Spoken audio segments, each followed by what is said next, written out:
नमस्कार। आज के इस एक्सप्लेनर में हम सीधे मुद्दे पर आते हैं।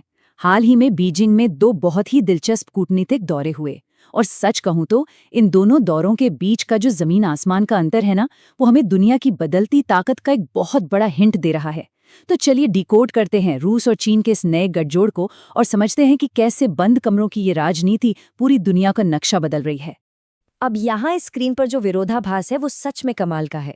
एक तरफ अमेरिका के पूर्व राष्ट्रपति डोनाल्ड ट्रंप है, जो पूरे 9 साल बाद चीन पहुंचे, लेकिन उन्हें रिसीव करने कौन आया? कोई टॉप लीडर नहीं, बल्कि वाइस प्रीमियर, जिनका प्रोटोकॉल में कोई बहुत ऊंचा रुतबा नहीं है। उनकी मीटिंग्स भी एकदम शांत और नीरस रहीं। लेकिन जरा दूसरी तरफ देखिए, रूस के राष्ट्रपति व्लादिमीर पुतिन के आते ही एकदम रेड कार्पेट ट्रीटमेंट, भव्य सैन्य सम्मान। और उन्हें रिसीव करने कौन पहुंचा? खुद चीन के सबसे बड़े राजनयिक वांग यी। आपको बता दें कि शी जिनपिंग के साथ ये पुतिन की 40वीं मुलाकात थी। मतलब बिना कुछ कहे ही चीन ने पूरी दुनिया को इशारों इशारों में बता दिया कि उनकी वीआईपी लिस्ट में सबसे ऊपर कौन है। और हाँ, ये कोई रूटीन चाय पानी वाली मुलाकात नहीं थी, बिल्कुल नहीं।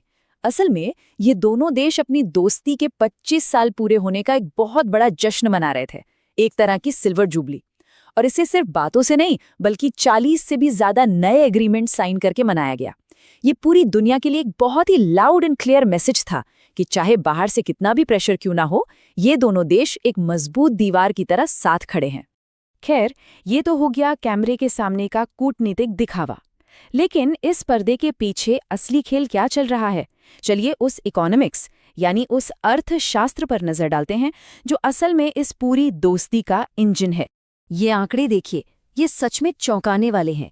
2021 तक रूस और चीन का आपसी व्यापार करीब 146 बिलियन डॉलर था। लेकिन 2024 आते आते, यानी जब पश्चिमी देशों ने रूस पर कड़े प्रतिबंध लगाए, तो क्या हुआ? ये व्यापार गिरना चाहिए था ना, लेकिन इसके उलट ये सीधे 240 बिलियन डॉलर के पार पहुंच गया। मतलब पश्चिमी देशों के प्रतिबंधों ने अनजाने में ही रूस को सीधे चीन की आर्थिक बाहों में धकेल दिया। ये कोई छोटी मोटी ग्रोथ नहीं है, ये वैश्विक अर्थव्यवस्था में एक बहुत बड़ा गेम चेंजर है। तो सवाल ये उठता है कि इस 240 बिलियन डॉलर के भारी भरकम लेन देन में किसे क्या मिल रहा है? अगर हम इसे ध्यान से देखें तो ये एकदम गिव एंड टेक वाला परफेक्ट सिम्बायोटिक रिश्ता है। चीन को क्या चाहिए? अपनी फैक्ट्रियों के लिए सस्ता तेल, गैस और कच्चा माल, जो रूस उसे लगातार दे रहा है। और बदले में रूस को क्या मिल रहा है? भारी मशीनरी, लेटेस्ट टेक्नोलॉजी, गाड़ियां और सबसे अहम बात, दुनिया से कट जाने के बावजूद अपनी इकोनॉमी को जिंदा रखने की ऑक्सीजन। दोनों का फायदा। आप जरा इस एक नंबर पे फोकस करते हैं, 100 बिलियन डॉलर। जी हाँ, रूस अकेले चीन को लगभग 100 बिलियन डॉलर का फॉसिल फ्यूल यानी तेल और गैस एक्सपोर्ट कर रहा है। इसे ऐसे समझिए कि जब दुनिया के बड़े बड़े बाजारों ने रूस के लिए अपने दरवाजे बंद कर लिए, तब ये 100 बिलियन डॉलर का चेक रूस के लिए एक बहुत बड़ी लाइफलाइन बन गया। अगर ये पैसा ना होता तो रूस की अर्थव्यवस्था का क्या हाल होता, ये अंदाजा लगाना मुश्किल नहीं है।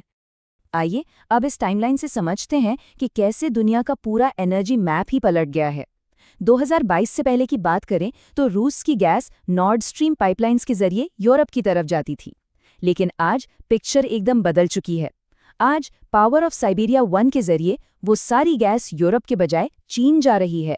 और बात यहीं खत्म नहीं होती। 2025 तक पावर ऑफ साइबेरिया 2 पाइपलाइन भी तैयार हो जाएगी, जो रूस के यमल से लेकर सीधे शंघाई तक गैस पहुंचाएगी। गैस का स्रोत वही है, बस बहने की दिशा यूरोप से बदलकर एशिया हो गई है।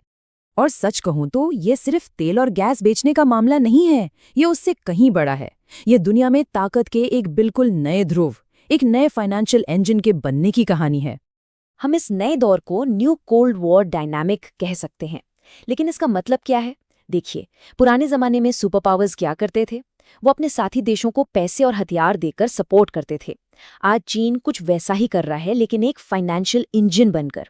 वो रूस जैसे अपने पार्टनर्स को आर्थिक रूप से इतना मजबूत कर रहा है कि वो पश्चिमी देशों के दबदबे को खुली चुनौती दे सकें। बिना एक भी गोली चलाए चीन अपने रणनीतिक सहयोगियों को मजबूती दे रहा है। और ध्यान देने वाली बात यह है कि ये कोई अचानक हुई घटना नहीं है, ये एक बहुत ही सोची समझी मास्टर स्ट्रैटेजी है।